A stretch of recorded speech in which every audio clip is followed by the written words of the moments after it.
They have a clear majority in the Senate. There are only 16 Democratic governors. The Republican Party controls the vast majority of the state legislatures in this country. The Democratic Party has become totally irrelevant in terms of governing this country.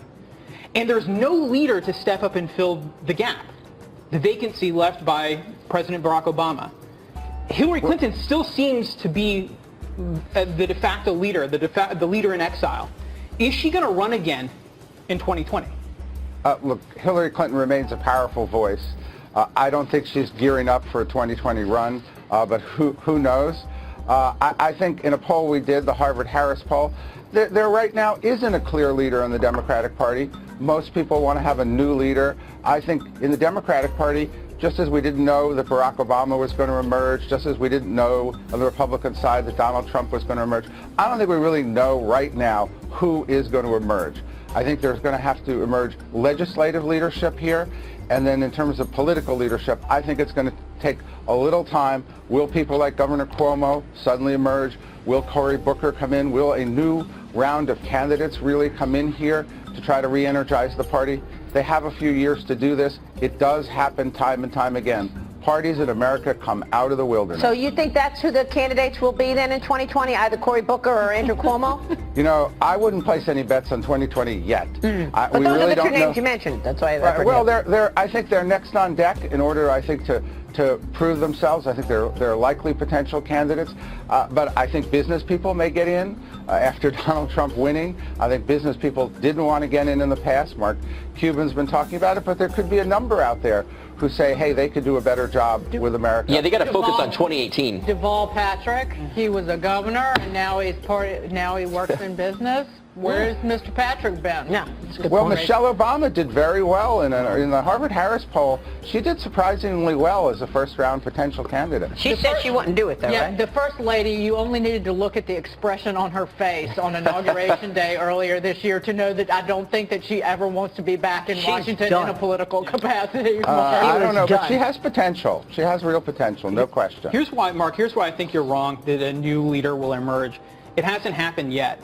Nancy Pelosi hasn't had a successful election as the leader of the Democrats in the House since 2008. And that was riding the wave of Barack Obama. And yet she's still the minority leader for the Democrats. And you still have all of these old faces that don't represent the Democratic Party, that represent an old losing dynamic in the Democratic Party, and they haven't let way to a new generation. And so I don't see it happening. Like there isn't a bench. We haven't cultivated a crowd of new young talent to step up because these old guys won't get out the way. Well, isn't it because the left, the extreme left, is pulling any moderates all the way to the left? I mean, look what Tom Perez had to just do.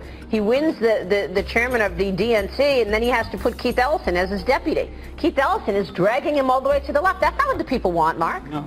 Oh, I think there's real concern about that. I think there is a battle for the soul of the Democratic Party.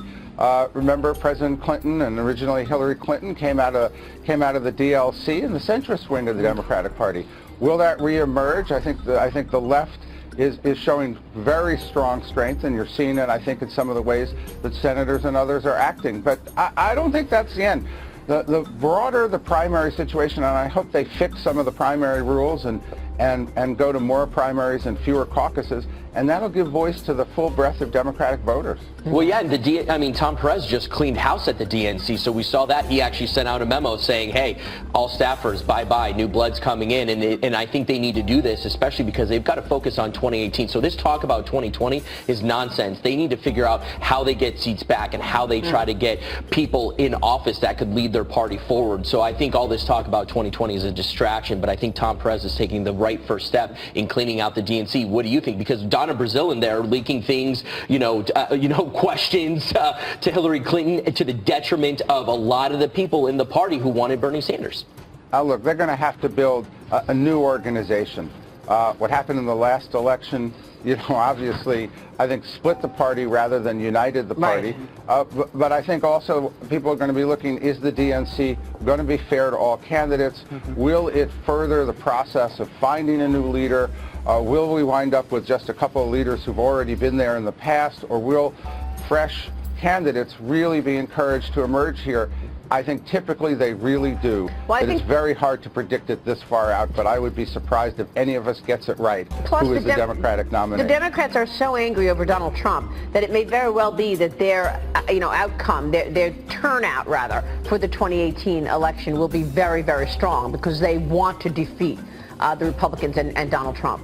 And they'll have a So we'll see primary about process that energizes them. Yeah, I don't think it will be because they're not there representing their constituents. They're being divisive. They're being obstructionist. They're not representing. They're not holding their constituents' interests at the best heart. They're holding their grudges against this president. The map is drawn against them. The way the districts are drawn and gerrymandered, it's almost impossible for the Democrats to win back the majority in the House at this point. And the Senate map. Be careful. Watch your words because if infrastructure doesn't turn out the way they want it, if tax plans doesn't turn out the way they want it, yeah, exactly. So let's be careful about that. Let's not sit on our laurels that we have both houses or both chambers as well as the presidency. Mark, good to see you.